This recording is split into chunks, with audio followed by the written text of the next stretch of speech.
महाराष्ट्र की राजनीति के सिनेमा घर के रहस्य में जो रोमांच से भरपूर जो पिक्चर लगी हुई है उसका अभी इंटरवल भी नहीं हुआ है। अभी तो बस फर्स्ट हाफ में एकनाथ शिंदे और उद्धव ठाकरे के बीच का ढिसुम शुरू है।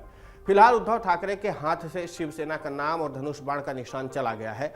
अब लड़ाई शुरू होगी 150 करोड़ के पार्टी फंड हथियाने की, पार्टी की प्रॉपर्टीज कब्जाने की, अलग अलग कार्यालयों पर कब्जे की लड़ाई चलेगी।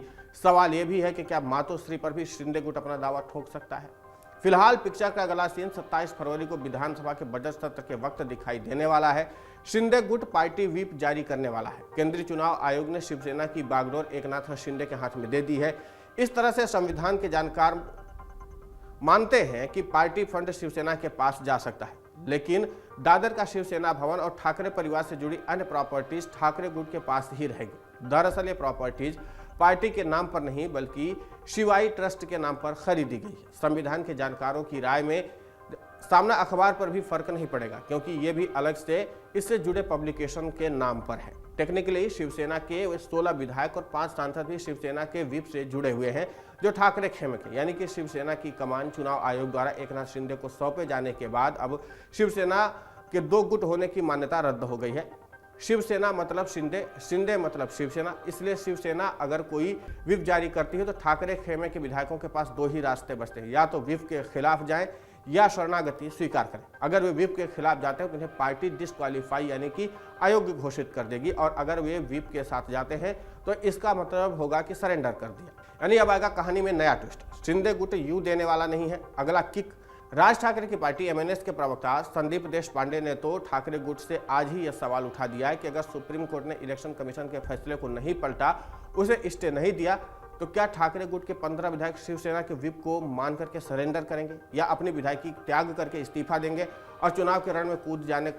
शिंदे गुट के प्रवक्ता दीपक केसरकर का कहना है कि ठाकरे खेमे के विधायकों को व्हिप का पालन करना ही होगा।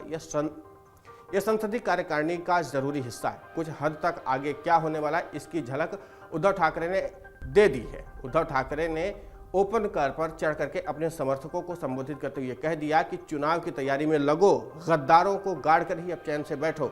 यह सवाल यह है कि उद्धव खेमे के विधायक इस्तीफा देकर के फिर चुनाव में कूदने का कलेजा रखते हैं या वे अपने टेन्योर पूरा करने की मंशा रखते हैं। अगर वे चुनाव लड़ने से बचते हैं तो उनके लिए आसान रास्ता है कि एकनाथ शिंदे की शरणागति वो ले लें, यानी कि ठाकरे के बचे खुचे कैंप में फिर से सेंध लग सकती। दूसरी तरफ ठाकरे खेमे के विधान परिषद में नेता अंबादास दानवे का कहना है कि शिवसेना नाम और निशान एक गुट को दिए जाने का मतलब ये नहीं है कि दूसरा गुट अस्तित्व में नहीं है। इसलिए ठाकरे खेमे पर व्हिप का कोई असर नहीं होने वाला है।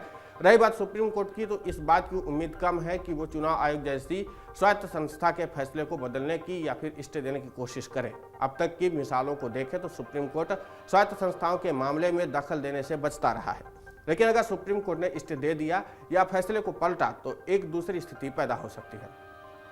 भारत के मामले में संविधान सर्वोपरि है और संविधान की व्याख्या का अधिकार सुप्रीम कोर्ट के पास है। इससे एक तो इलेक्शन कमीशन का फैसला सुप्रीम कोर्ट पर कोई असर नहीं रखता है, लेकिन अगर सुप्रीम कोर्ट का कोई फैसला आता है तो वो इलेक्शन कमीशन पर प्रभावी होता है। देखना यह होगा कि खुद सुप्रीम कोर्ट क्या तय करता है। लेकिन यहाँ पर पेच फंसा हुआ है कि अगर इस तरीके का प्रयास किया गया और एक बार फिर से अगर शिंदे गुट ने दावा कर दिया मातोश्री पर, सेना भवन पर, जो तमाम तरह की चीजें हैं उन प्रॉपर्टीज पर अगर दावा कर दिया तो फिर ये माना जाएगा कि कानून के विशेषज्ञों का मानना है कि अगर उद्धव ठाकरे पर्याप्त सबूत नहीं दे पाते हैं सुप्रीम कोर्ट में या फिर और जो तथ्यों पर लड़ाई होगी उनके तथ्य नहीं दे पाते हैं, तो फिर जाहिर सी बात है कि उद्धव के हाथ से और बहुत कुछ जानने की तैयारी की जा रही है और जा भी सकता है। अब देखना दिलचस्प होगा कि उद्धव ठाकरे खुद की यह संपत्ति बचाने के लिए, पार्टी फंड बचाने के लिए, सेना भवन बचाने के लिए क्या क्या प्रयास करते हैं। फिलहाल इस पूरे घटनाक्रम पर आपकी प्रतिक्रिया बहुत महत्वपूर्ण होती है, आप हमें कमेंट करके जरूर बताएं। डाउनलोड करें अमर उजाला ऐप और पाएं खबरें लगातार। अगर आप ये वीडियो YouTube पर देख रहे हैं तो हमारे चैनल को सब्सक्राइब करें और बेल आइकन को दबाना ना भूलें। अगर आप Facebook पर यह वीडियो देख रहे हैं तो हमारे पेज को लाइक करें।